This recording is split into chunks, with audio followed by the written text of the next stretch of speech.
નમસ્કાર વિદ્યાર્થી મિત્રો, programming in C Gujarati video સિરીઝમાં હું ડૉક્ટર અશ્વિન ડોબરિયા આપનું સ્વાગત કરું છું.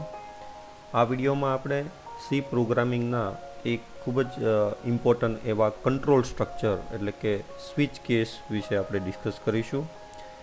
આ પ્રોગ્રામની અંદર, આ વિડીયોની અંદર આપણે સ્વિચ કેસનો એલસીફ લેડર સાથે કમ્પેરિઝન તેમજ સ્વિચ કેસનું અલગ અલગ કયા પ્રોગ્રામમાં આપણે યુઝ કરી શકીએ તેના વિશે આપણે ડિટેલમાં ડિસ્કસ કરીશું. તો ચાલો આપણે સ્વિચ કેસ સ્ટેટમેન્ટ શું છે પ્રોગ્રામિંગ સીમાં તેના વિશે આપણે જોઈએ.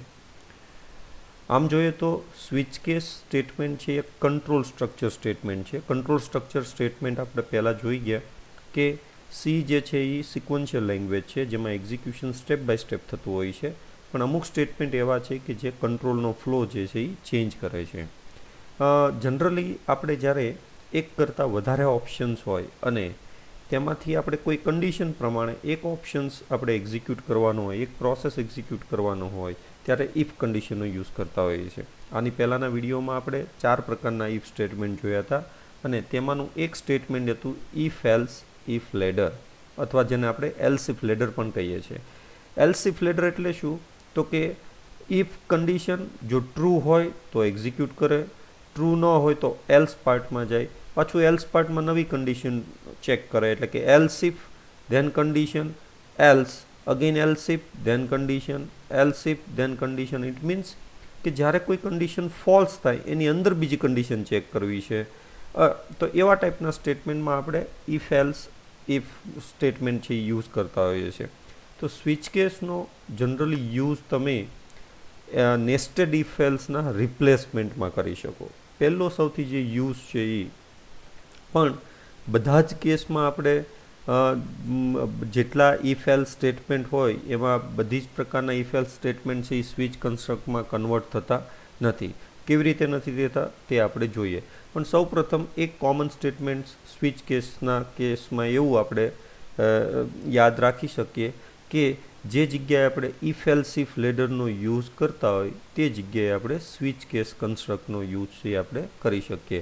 અને સ્વિચ કેસ કન્સ્ટ્રક્ટ એટલે કે સ્ટેટમેન્ટથી આપણે મલ્ટિપલ ચોઇસ, એટલે કે આપણી પાસે જ્યારે ઘણી બધી ચોઇસ હોય અને એમાંથી એક ચોઇસ આપણે એક્ઝિક્યુટ કરવાની હોય, એટલે કે મેનુ ડ્રીવન ટાઈપનો પ્રોગ્રામ આપણે બનાવવાનો હોય ત્યારે ખાસ સ્વિચ કેસ સ્ટેટમેન્ટનો યુઝ થતો હોય છે. કઈ રીતે યુઝ કરો તેનું આપણે નેક્સ્ટ સ્લાઇડમાં જોશું. બીજી એક વસ્તુ કે આપણે જેમ જોયું એમ કે સ્વિચ કેસનો મેઇન ઉપયોગ છે એ મેનુ બેઝ અથવા menu driven program. Menu driven program કોને કહેવાય? કે એ પ્રોગ્રામ એક્ઝિક્યુટ કરતાં તમને લિસ્ટ ઓફ મેનુ આપે અને એ મેનુમાંથી કોઈ એક ઓપ્શન સિલેક્ટ કરો એ પ્રમાણેનું એ પ્રોસેસ એ એક્ઝિક્યુટ કરે, તો એને મેનુ ડ્રીવન પ્રોગ્રામ કહેવાય. જનરલ સિન્ટેક્સ આપણે જોઈએ તો સ્વિચ કેસ જે છે એની સિન્ટેક્સ અને ઇફ એલ્સ કન્સ્ટ્રક્ટની સિન્ટેક્સમાં ઘણો બધો ડિફરન્સ છે. અને આ મેઇન ઓબ્જેક્ટિવ આપણે જોઈએ તો ખાસ કરીને સ્વિચ કેસથી આપણે જ્યારે ઘણા બધા ઓપ્શન્સ હોય ત્યારે આપણે એમાંથી કોઈ એક ઓપ્શન પ્રમાણે આપણે એક્ઝિક્યુશન કરવું હોય ત્યારે આપણે સ્વિચ કેસનો યુઝ કરીએ છીએ. તો ચાલો આપણે પહેલાં જનરલ સિન્ટેક્સ જોઈએ સ્વિચ કેસની. સ્વિચ કેસની જનરલ સિન્ટેક્સમાં સ્વિચ એ કીવર્ડ છે. Control variable. કંટ્રોલ વેરિયેબલ એટલે કે આપણે જ્યારે મેનુની અંદર ઘણા બધા ઓપ્શન્સ હોય તો એમાંથી કયો ઓપ્શન તમે સિલેક્ટ કરો છો એ જે સિલેક્શન્સ વેલ્યુવાળો જે વેરિયેબલ હોય એને કંટ્રોલ વેરિયેબલ કહેવાય. એ કંટ્રોલ વેરિયેબલ પાસ કરવામાં આવે. ધારો કે આપણે એરિથમેટિક ઓપરેશન્સનો પ્રોગ્રામ લખતા હોય, 1 એડિશન, 2 સબસ્ટ્રેક્શન, 3 મલ્ટિપ્લિકેશન, 4 ડિવિઝન, તો એમાંથી કોઈ યુઝર છે એ 2 ચોઇસ કરે, એનો મિનિંગ એમ સબસ્ટ્રેક્શન, તો એ જે વેરિયેબલ છે અહીંયા પાસ કરવામાં આવે. બીજું, મેનુની અંદર જેટલા ઓપ્શન્સ હોય એટલા અહીંયા નીચે કેસ લખવામાં આવે. એટલે કે આપણે મેનુની અંદર પહેલો ઓપ્શન છે સપોઝ એડિશન, તો કેસ 1, તેમાં એડિશન ઓપ્શન સિલેક્ટ કરે તો શું થવું જોઈએ? તો કે સ્ટેટમેન્ટ બ્લોક અને ત્યાર પછી બ્રેક. ધારો કે કોઈ બીજો ઓપ્શન સિલેક્ટ કરે તો કેસ 2. ટૂંકમાં કંટ્રોલ વેરિયેબલ જે પાસ કરીએ એમાં નંબર ઓફ પોસિબિલિટી જેટલી હોય, જેટલા ઓપ્શન એમાં પાસ થતા હોય એટલા કેસ નીચે લખવામાં આવે. કેસ લખતી વખતે બે વસ્તુ ખાસ ઇમ્પોર્ટન્ટ છે. એક તો કેસની બાજુમાં હંમેશા કોન્સ્ટન્ટ વેલ્યુ આવે, પછી કોન્સ્ટન્ટ ઇન્ટીજર પણ હોઈ શકે, કેરેક્ટર પણ હોઈ શકે, લોંગ ઇન્ટીજર પણ હોઈ શકે, પણ સી જે છે એ ફ્લોટ વેલ્યુ અલાઉ કરતું. કંટ્રોલ વેરિયેબલ તમે ડિક્લેર કરો, એ કંટ્રોલ વેરિયેબલ કાં તો ઇન્ટીજર હોવું જોઈએ, કાં લોંગ ઇન્ટીજર અને કાં કેરેક્ટર. આ સિવાય કોઈ ડેટા ટાઈપનો વેરિયેબલ અલાઉ થતો નથી. એટલે અહીંયા માત્ર કોન્સ્ટન્ટ વેલ્યુ આપવામાં આવે છે. બીજું, ઇફ એલ્સ અને કેસની વચ્ચે સ્વિચ કેસમાં બીજો ડિફરન્સ એ છે કે ઇફ એલ્સની અંદર આપણે વેરિયેબલની રેન્જ ચેક કરાવી શકીએ, એટલે કે x is greater than 1 and x less than 10. But એ જે રેન્જ જે છે એ અહીંયા મેન્શન કરાતી નથી. કેસની અંદર હંમેશા આપણે કોન્સ્ટન્ટ વેલ્યુઝ મેન્શન કરી શકીએ છીએ. બીજી વસ્તુ, દરેક કેસમાં કોન્સ્ટન્ટ લખ્યા પછી કોલન સિમ્બોલ છે એ લખવામાં આવે છે. આ એની સિન્ટેક્સ છે. અને જ્યારે આ કંટ્રોલ વેરિયેબલમાં જે વેલ્યુ પાસ કરો એ વેલ્યુ આ દરેક કેસ સાથે કમ્પેર કરવામાં આવે, અને જે કેસની કોન્સ્ટન્ટ વેલ્યુ ઇક્વલ થઈ જાય, મેચ થઈ જાય, એટલે એનો સ્ટેટમેન્ટ બ્લોક્સ એ એક્ઝિક્યુટ થાય. અને બીજી એક વસ્તુ ઇમ્પોર્ટન્ટ અહીંયા સ્વિચ કેસમાં એ ધ્યાન રાખવાની કે દરેક કેસની અંદર બ્રેક સ્ટેટમેન્ટ લખવામાં આવે છે. જો આ બ્રેક ન લખવામાં આવે તો હમણાં આપણે પ્રેક્ટિકલ જોશું. ધારો કે તમે કેસ 1ની અંદર બ્રેક ન લખ્યું તો જ્યારે કંટ્રોલ વેરિયેબલમાં કેસ 1 મેચ થશે અને એનું સ્ટેટમેન્ટ એક્ઝિક્યુટ થાય, અને જો બ્રેક નહીં હોય તો એ બીજો કેસ એટલે કે એના પછીનો નેક્સ્ટ કેસ પણ એ એક્ઝિક્યુટ કરી નાખશે. એટલે બ્રેક સ્ટેટમેન્ટ શું કરે છે કે એ કેસ છે એ એક્ઝિક્યુટ થઈ જાય પછી બ્રેક જેવું આવશે એટલે કંટ્રોલ છે એ સ્વિચ કેસની બહાર વયો જશે, એટલે બાકીના જે કેસ હશે એ એક્ઝિક્યુટ કરશે નહીં. આ રીતે આમાં n number of case constant value આપણે લખી શકીએ. તો હવે આની અંદર આપણે જોઈએ કે ધારો કે કોઈ યુઝર જે છે એ કોન્સ્ટન્ટ વેલ્યુ અહીંયા જે મેન્શન કર્યું એ સિવાયની ઇનપુટ કરે તો એ હંમેશા ડિફોલ્ટમાં આવે. એટલે કે ધારો કે કોઈ કન્ડિશન ફોલ્સ થાય તો જેમ કેમ કન્ડિશનમાં એલ્સમાં જાય, એમ ધારો કે એકય કેસ મેચ ન થાય જે કંટ્રોલ વેરિયેબલમાં પાસ કર્યું હોય તો એ ડિફોલ્ટ, અને ડિફોલ્ટમાં પણ અહીંયા કોલન લખાય છે અને એના સ્ટેટમેન્ટ બ્લોક અહીંયા લખાય.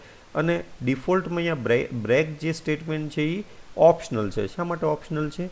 કારણ કે ડિફોલ્ટ પછી તો કોઈ કેસ આપણે લખતા નથી, એટલે પછીનું તો કોઈ એક્ઝિક્યુશનનો સવાલ નથી. એટલે અહીંયા બ્રેક લખો કે ન લખો, કંટ્રોલ ઓલવેઝ સ્વિચ કેસની બહાર વયો જશે. જો આ રીતે આપણે સ્વિચ કેસ જે છે એની જનરલ સિન્ટેક્સ છે. મેઇન વસ્તુ યાદ રાખવાની, સ્વિચ અને કેસ આ બંને કીવર્ડ છે. સ્વિચની અંદર જે ચોઇસનો વેરિયેબલ હોય એ પાસ કરવામાં આવે, અને એ વેરિયેબલમાં જે પોસિબલ વેલ્યુ હોય એ કોન્સ્ટન્ટ તરીકે મૂકવામાં આવે, અને જે મેચ થાય તો શું કરવું છે ઓપરેશન એના બ્લોકમાં લખવામાં આવે, અને દરેક બ્લોક પૂરો થઈ ગયા પછી બ્રેક લખવામાં આવે છે. અને એકય કેસ મેચ ન થાય તો એ ડિફોલ્ટમાં જશે અને એ સ્ટેટમેન્ટ એક્ઝિક્યુટ કરશે. ધારો કે આપણે સ્વિચ કેસનો ફ્લો ચાર્ટ જોઈએ તો ફ્લો ચાર્ટમાં સ્ટાર્ટ, ત્યાર પછી અહીંયા સ્વિચ કેસમાં જે વેરિયેબલ પાસ કરીએ એ, અને જે વેરિયેબલ આપણે પાસ કરીએ એ મેચ કરશે કેસ સાથે. કેસ 1 છે એ મેચ થાય છે, જો એ મેચ થતો હોય તો એનું સ્ટેટમેન્ટ એક્ઝિક્યુટ કરશે, બ્રેક થઈ અને કંટ્રોલ લાસ્ટમાં જશે. સિમિલરલી કેસ 2 મેચ કરશે, મેચ થશે તો એ યસ કરી સ્ટેટમેન્ટ એક્ઝિક્યુટ કરશે, બ્રેક થઈ અને બહાર જશે. આ રીતે લાસ્ટમાં ધારો કે એકય કેસ મેચ ન થાય તો એ ડિફોલ્ટમાં આવશે અને ડિફોલ્ટ એક્ઝિક્યુટ થઈ અને એન્ડમાં જશે. તો આ રીતે મિત્રો ખાસ જે સિન્ટેક્સ છે એમાં 2 થી 3 વસ્તુ આપણે ખાસ ધ્યાન રાખવાની છે. બીજું સૌથી મેજર ડિફરન્સ જે છે કે બધા જ ઇફ એલ્સ આપણે સ્વિચમાં કન્વર્ટ કરી શકતા નથી. એવા જ ઇફ આપણે કન્વર્ટ કરી શકીએ કે જેમાં કન્ડિશનની અંદર કોન્સ્ટન્ટ વેલ્યુ કમ્પેર થતી હોય. જો ઇફ કન્ડિશનમાં રેન્જ કમ્પેર થતી હોય તો એ પ્રોગ્રામ તમે સ્વિચ કેસની અંદર કન્વર્ટ કરી શકતા નથી. આ વસ્તુ ખાસ એક ધ્યાન રાખો. ચાલો એક એક્ઝામ્પલ જોઈએ કે આપણને ખ્યાલ આવે, પછી આપણે ટર્બો સીની અંદર જોઈએ. આ ઉપરાંત પ્રેક્ટિકલ ગુજરાતી વિડીયો સિરીઝમાં સ્વિચ કેસનો એક અલગ જ વિડીયો પ્રિપેર કરેલો છે કે જેમાં એક જ પ્રોગ્રામને સ્વિચ કેસની મદદથી અલગ અલગ 4 રીતે કેવી રીતે આપણે લખી શકીએ તે પ્રેક્ટિકલ પાર્ટના વિડીયોમાં આપેલું છે. અહીંયા આપણે માત્ર એક એક્ઝામ્પલ ડિસ્કસ કરીશું. ધારો કે આપણે એવો પ્રોગ્રામ લખવો છે menu driven of arithmetic operations. તો એરિથમેટિક ઓપરેશન પરફોર્મ કરવા માટે આપણને ખ્યાલ છે કે 2 વેરિયેબલની જરૂર પડે, 2 વેલ્યુને. એટલે કે અહીંયા આપણે યુઝર પાસેથી નથી લેતા વેલ્યુ એક્સ અને વાય, અહીંયા મેં ડાયરેક્ટ અસાઇન કરી દીધી છે એક્સ અને વાય. ત્યાર પછી ઝેડ છે આન્સર માટે. એક ખાસ ધ્યાન રાખો, જ્યારે મેનુ ડ્રીવન પ્રોગ્રામ લખતા હશો ત્યારે જે મેનુ જે ડિસ્પ્લે કરશું એ આપણે પ્રિન્ટએફથી કરશું. પછી યુઝર શું કરશે કે યુઝરને ધારો કે આ 3 ઓપ્શનમાંથી જે ઓપરેશન પરફોર્મ કરવું હોય એનો એ આ વેલ્યુ ઇનપુટ કરશે. ધારો કે યુઝરને સબસ્ટ્રેક્શન પરફોર્મ કરવું છે તો એ 2 ઇનપુટ કરશે કે કોઈ ધારો કે 2 છે તો એ યુઝરની ચોઈસ થઈ. ધારો કે યુઝરને સબસ્ટ્રેક્શન પરફોર્મ કરવું છે એટલે એ જે ચોઈસ વેલ્યુ જે છે એ આપણે એક વેરિયેબલમાં આપણે સ્ટોર કરાવશું. બીજું કે યુઝરના મેસેજ કોઈ બી હોઈ શકે પણ એની ચોઈસની વેલ્યુ કયા પ્રકારની છે એ પ્રમાણે વેરિયેબલ અહીંયા ડિક્લેર કરવાનું. ધારો કે અહીંયા એડિશન બરાબર, પણ એડિશન પરફોર્મ કરવું હોય તો યુઝરે શું ઇનપુટ કરવાનું છે 1, સબસ્ટ્રેક્શન પરફોર્મ કરવું હોય તો યુઝરે શું ઇનપુટ કરવાનું છે 2, 3. આ રીતે ચોઈસમાં ઇન્ટીજર વેલ્યુ આવે છે એટલે અહીંયા ચોઈસને આપણે ઇન્ટીજર ડિક્લેર કર્યો. ધારો કે આપણે આ પ્રોગ્રામ વિધાઉટ સ્વિચ કેસથી કરવો હોય તો કઈ રીતે કરીએ?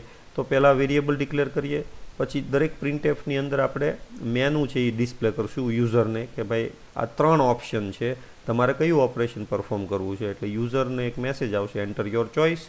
ધારો કે યુઝર એમ કે મારે ફર્સ્ટ નંબરનું એડિશન કરવું છે એટલે એ 1 ઇનપુટ કરશે એટલે CHમાં 1 આવશે. અને જો આપણે સ્વિચ કેસ ન યુઝ કરીએ તો આપણી પાસે સિમ્પલ ઓપ્શન છે ઇફ CH એટલે કે જે વેરિયેબલ અહીંયા જે ચોઈસ આપી એ વેરિયેબલને આપણે કમ્પેર કરશું કે CH ઇઝ ઇક્વલ ટુ 1 છે. 1 એટલે શું? તો કે એડિશન પરફોર્મ કરવું છે તો એનું લોજિક જે આવશે એ Z is equal to X plus Y. પણ ધારો કે આપણને ખ્યાલ છે કે CHમાં 3 વેલ્યુ આવી શકે 2, 3. એલ્સ ધારો કે 1 ન હોય તો આપણે આવશું else if CH is equal to 2. 2 છે, જો 2 હોય તો સબસ્ટ્રેક્શન, તો અહીંયા લોજિકમાં Z is equal to X minus Y. ધારો કે 2 નથી તો ત્રીજો ઓપ્શન શું હશે 3. તો એલ્સ ઇફમાં પાછું ચેક કરશું CH ઇઝ ઇક્વલ ટુ 3. જો હોય તો કયું ઓપરેશન પરફોર્મ કરવાનું છે એ મેનુ પ્રમાણે આપણે અહીંયા ઓપરેશન પરફોર્મ કરશું X multiply by Y Z. પણ એવું પણ બને કે યુઝર 1, 2, 3 સિવાયની કોઈ વેલ્યુ ઇનપુટ કરે, સપોઝ 5, 10, 50 વોટએવર, આ પણ પોસિબલ છે. તો લાસ્ટમાં આપણે એલ્સમાં આપી દઈશું અને એલ્સમાં એક મેસેજ આપી દેવાનો ઇનવેલિડ ચોઇસ. તો મિત્રો આમ જોઈએ તો આપણે જે ચોઇસ ઇનપુટ કરીએ છીએ જે વેરિયેબલ CHમાં એ CHની અંદર અહીંયા જે કમ્પેર થાય છે એ કોન્સ્ટન્ટ વેલ્યુ થાય છે. અહીંયા ઇન્ટીજર કોન્સ્ટન્ટ વેલ્યુ ચેક થાય છે કે ભાઈ CHની અંદર 1, 2 કે 3 છે. તો જ્યારે તમે ઇફ કન્ડિશનમાં આ ટાઈપના કોન્સ્ટન્ટ વેલ્યુ જ્યારે કમ્પેર કરાવતા હોય તો એ પ્રોગ્રામને તમે ઇઝીલી સ્વિચ કેસમાં કન્વર્ટ કરી શકો.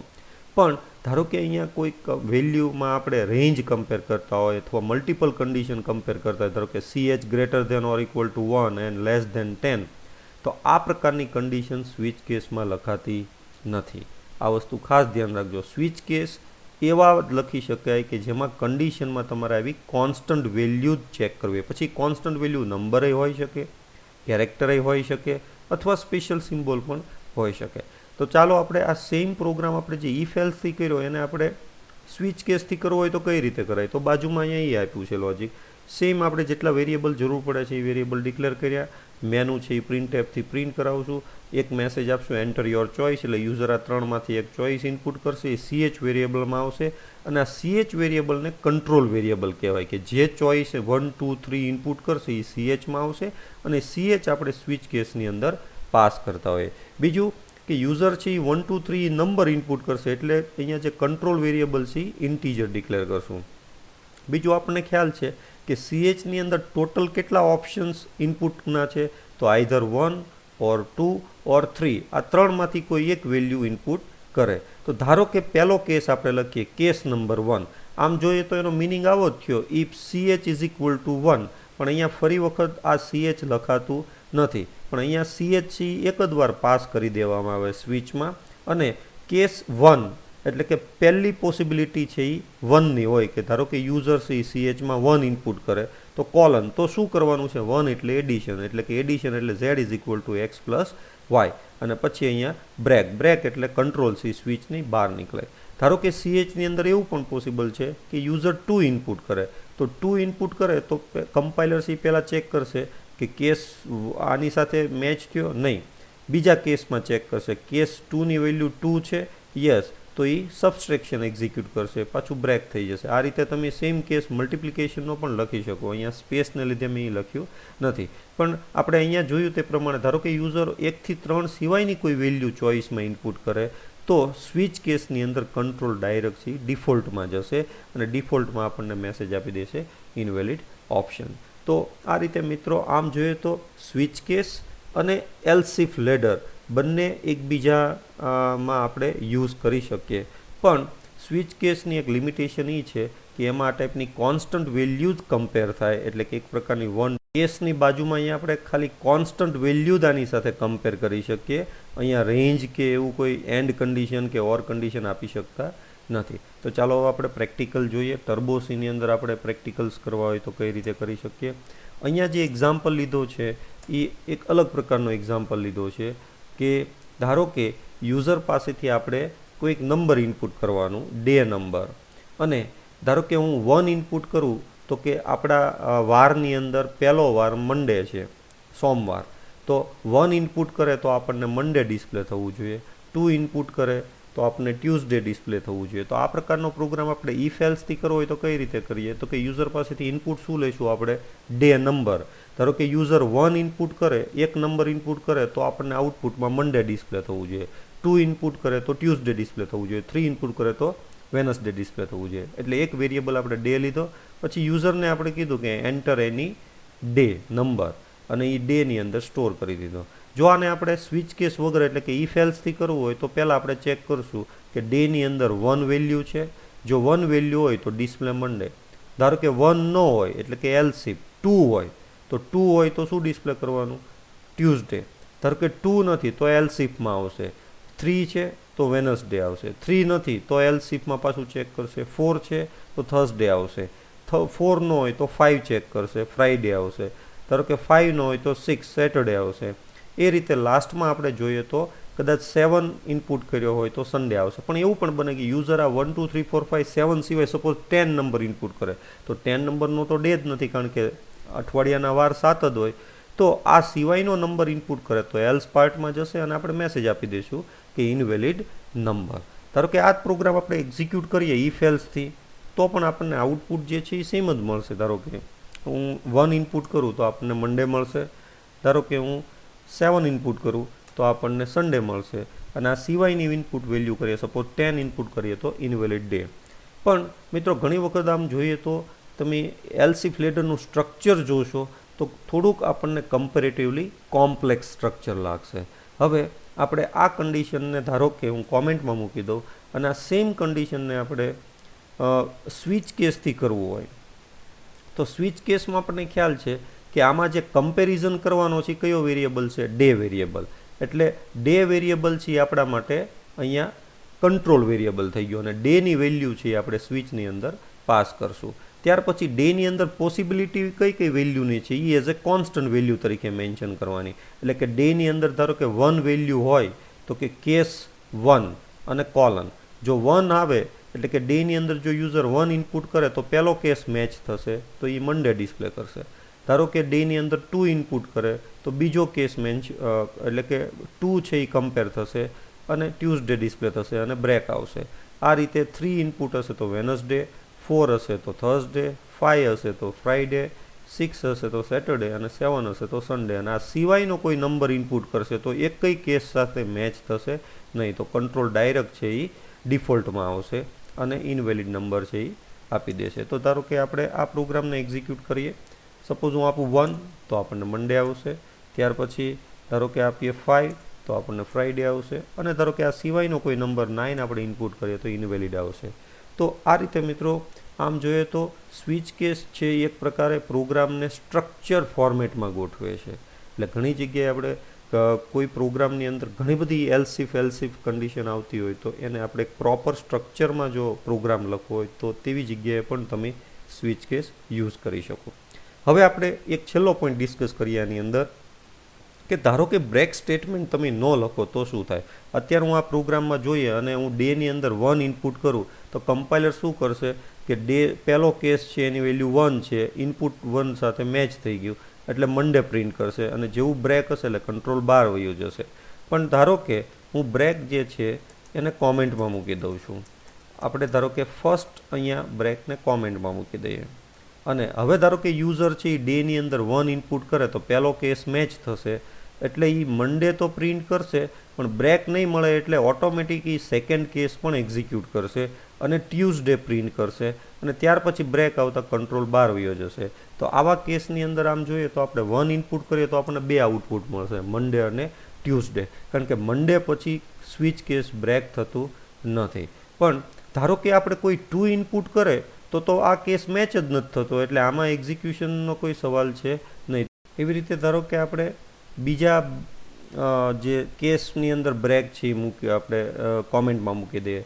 તો ધારો કે કોઈ યુઝર 1 ઇનપુટ કરે તો પહેલો કેસ મેચ થશે તો મંડે પ્રિન્ટ થશે, બ્રેક ન આવ્યું એટલે નેક્સ્ટ ટ્યુઝડે પ્રિન્ટ કરશે, પછી બ્રેક ન આવ્યું તો વેનસડે પ્રિન્ટ કરશે, પછી વેનસડે બ્રેક આવ્યું તો કંટ્રોલ બહાર જશે. એટલે આપણે રન કરીએ. હવે જો હું 1 આપું તો 3 પ્રિન્ટ કરશે આપણને, કારણ કે આપણે ઉપરથી બ્રેક કાઢી નાખ્યું. પણ ધારો કે યુઝર છે એ 2 ઇનપુટ કરે તો પહેલો કેસ તો મેચ જ નથી થતો, એટલે ત્યાં નહીં જાય. 2 ઇનપુટ કરશે એટલે બીજો કેસ મેચ થશે, એટલે એ ટ્યુઝડે એક્ઝિક્યુટ કરશે, પછી જોશે કે બ્રેક નથી તો એ પછીના કેસ છે એ કન્ટિન્યુ એક્ઝિક્યુટ કરે છે. તો આ રીતે મિત્રો બ્રેકનું ઇમ્પોર્ટન્ટ ખાસ સ્વિચ કેસની અંદર છે. જો તમે બ્રેક નહીં લખો અને જે કેસ એક્ઝિક્યુટ થશે અને એ કેસની અંદર ધારો કે બ્રેક નહીં લખેલું હોય તો એના પછીનો કેસ છે એ કન્ટિન્યુ એક્ઝિક્યુટ કરી નાખશે. તો આ રીતે આપણે આના સિવાયના પણ સ્વિચ કેસના અલગ અલગ એક્ઝામ્પલ પ્રેક્ટિકલ વિડીયો સિરીઝની અંદર મેં આપેલું છે.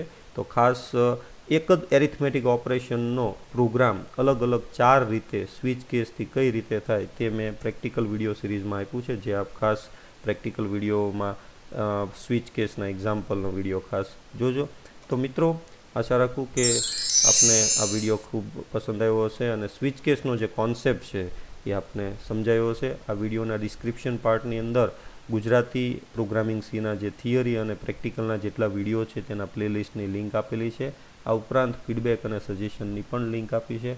તો આપ સૌને ખાસ રિક્વેસ્ટ કે મેક્સિમમ સ્ટુડન્ટ છે આનો બેનિફિટ લે, તો આ વિડીયોને આપ શેર કરજો. આવનારા વિડીયોઝની અપડેટ્સ મેળવવા માટે ખાસ વિડીયોને સબસ્ક્રાઈબ કરજો. અને નેક્સ્ટ વિડીયોમાં, નેક્સ્ટ થિયરી વિડીયોમાં ફરી પાછા એક આપણે સીના અલગ કન્સેપ્ટ એટલે કે બ્રેક સ્ટેટમેન્ટ વિશે આપણે ડિસ્કસ કરીશું. સો મિત્રો, થેન્ક યુ એવરીવન.